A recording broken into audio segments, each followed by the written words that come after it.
छात्रों, आइए आज हम लोग धनुष भंग भाग 4 की व्याख्या का अध्ययन करें। सबसे पहले पाठ करते हैं। नीके निरख नयन भरी शोभा, पितुपन सुमिर बहुरी मन क्षोभा। अह तात दारुण हठि हानि, समुझत नहीं कछु लाभ न हानि। सचिव सभय सिख देई न कोई, बुध समाज बड़ अनुचित होई। कहुधन कुलिशहि चाहि कठोरा, कह श्यामल मृदु गात किशोरा। विधि के भांति धरहु उर धीरा, सिरस सुमन कह वेधी हीरा। सकल सभा के मति भय भोरी, अब मोहि शंभु चाप गति तोरी। निज जड़ता लोगन पर डारी, होहि हरू रघुपति निहारी। अति परिताप सीय मन माही, लव निमेष जुग समसय नाही। प्रभु चितव पुनि चितव महि, राजत लोचन लोल। खेलत मनसि जमीन जुग, जनु विधि मंडल डोल। कठिन शब्दों को देखते हैं तो नीके, नीके का अर्थ होता है भली प्रकार, निरखी देख करके। नयन भरी शोभा, शोभा सौंदर्य। पितु पन, पन का अर्थ है प्राण। सुमिर याद करके, स्मरण करके। बहुरी पुनः मन क्षोभा, मन में खीज आती है, मन दुखी हो जाता है। अह तात, अह अहो, तात पिता, दारुणी कठिन कष्टमय, हठि प्रण हानि ले लिया हो। समझत नहीं कछु लाभ न हानि। सचिव मंत्री इत्यादि। सभय भयभीत, सिख राय समझाना। बुध विद्वान, समाज बड़ अनुचित, अनुचित। कहुधन कुलिशहि, कुलिशहि वज्र कठोरा। कह श्यामल मृदु, मृदु कोमल। गात शरीर। विधि, विधि ब्रह्मा को कहते हैं, भाग्य को भी कहते हैं। कि भांति धरहु उर, उर हृदय। सिरस, सिरस एक वृक्ष है और उस वृक्ष का सुमन पुष्प। वेधी काटना। सकल सभा के मति भय भोरी, भोरी बने बावली हो गई है। अब मोहि शंभु चाप, शिव जी के धनुष से ही। निज जड़ता, अपना जड़त्व, अपना जड़त्व। हो ही हरू, हरू अपना भारीपन कम करना, हल्का होना। रघुपति ही निहारी। अति परिताप, परिताप संताप, विषाद। सियमन माही। लव निमेष, लव निमेष। लव क्या होता है कि सबसे अल्प समय, पलक झपकने का समय। युग, युग का समय कई वर्षों का होता है। एक युग होता है सम, समान। सय, 100, 100 युगों के समान। प्रभु ही चितव, चितव देख करके। पुनि, पुनः चितव देख करके। महि पृथ्वी को। राजत सुशोभित होता है। लोचन नेत्र। लोल चंचल। खेलत मनसिज, मनसिज, मनसिज कहते हैं कामदेव को। मीन मछली, युग दोनों। विधि मंडल, चंद्रमंडल और डोल, चंद्रमंडल, चंद्रमंडल रूपी डोल में।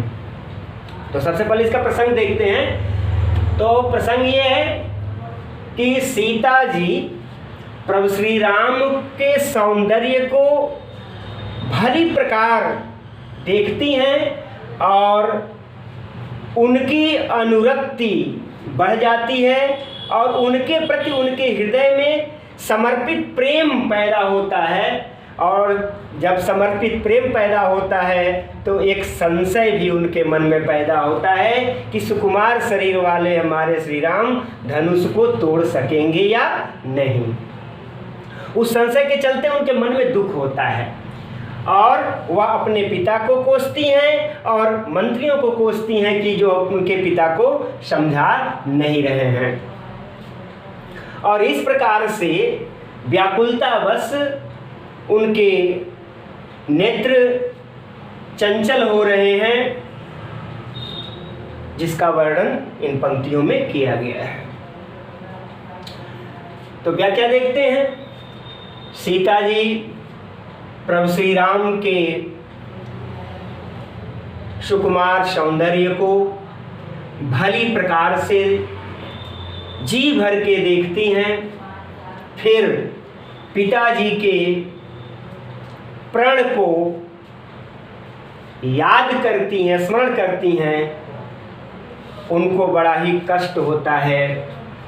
कहती हैं, अहो पिताजी, आपने ये कैसा कठिन हठ ठान लिया है, कैसा कठिन प्रण कर लिया है। आपने यह प्रण करते समय तनिक भी हानि लाभ का विचार नहीं किया है।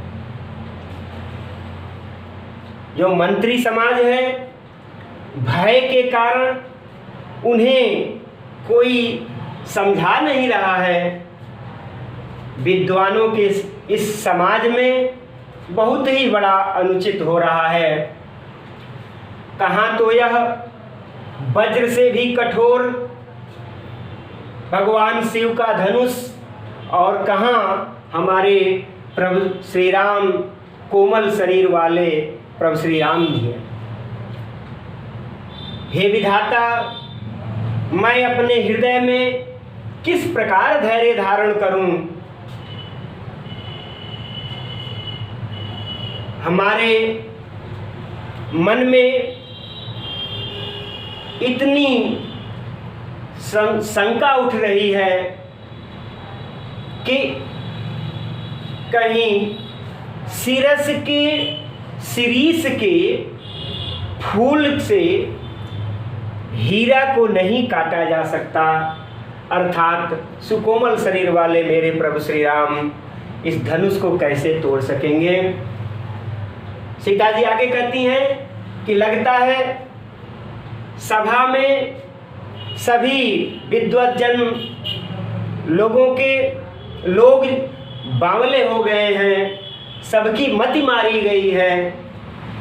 हे भगवान शंकर जी के धनुष, अब मुझे आपका ही आसरा है।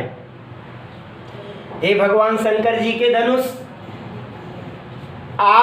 मैं जानती हूँ कि आप जड़ हैं, फिर भी आपसे प्रार्थना है कि आप अपनी इस जड़ता को सभा में बैठे लोगों पर उतार फेंकिए, क्योंकि ये लोग सजीव होकर भी जड़ बने हुए हैं। और जरा हमारे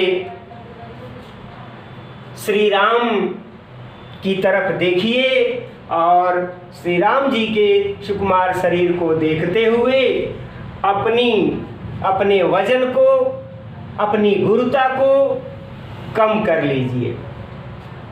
इस प्रकार से सीता जी के हृदय में अत्यंत विषाद उठ रहे थे, अत्यंत विषाद पैदा हो रहा था। उनके लिए पलक झपकने का छोटा समय भी सैकड़ों युगों के समान प्रतीत हो रहा था। इस प्रकार से व्याकुल सीता जी कभी प्रभु श्री राम को देखती हैं, फिर उनको ऐसा लगता है कि प्रभु श्री राम को देखते हुए कोई देख रहा है, तो संकोच बस पृथ्वी की तरफ देखने लगती हैं और यह क्रम बराबर चलता है। इस क्रम में उनके चंचल नेत्र ऐसे सुशोभित हो रहे हैं जैसे चंद्रमा के मंडल रूपी डोल में कामदेव की दोनों मछलियां क्रीड़ा कर रही हैं, ऐसी शोभा प्रकट हो रही है। तो आइए इसका हम लोग काव्य सौंदर्य देखते हैं। तो भाषा बार बार कहने की जरूरत नहीं है, भाषा अवधि है, शैली प्रबंध शैली है। रस श्रृंगार है, छंद दोहा और चौपाई है, अलंकार रूपक और उपमा है, उत्प्रेक्षा भी है, गुण माधुर्य है। तो इस प्रकार गोस्वामी तुलसीदास जी द्वारा रचित धनुष भंग प्रसंग का चौथा भाग समाप्त हुआ। आप लोग अगर कुछ भी पूछना चाहते हैं, अपने संदेह का निवारण करना चाहते हैं, तो कमेंट बॉक्स में हमसे ज़रूर पूछें। और फिर हमारे चैनल को लाइक करें, सब्सक्राइब करें और शेयर भी करें, ताकि ज़्यादा से ज़्यादा लोग, छात्र इससे लाभ उठाएं। धन्यवाद।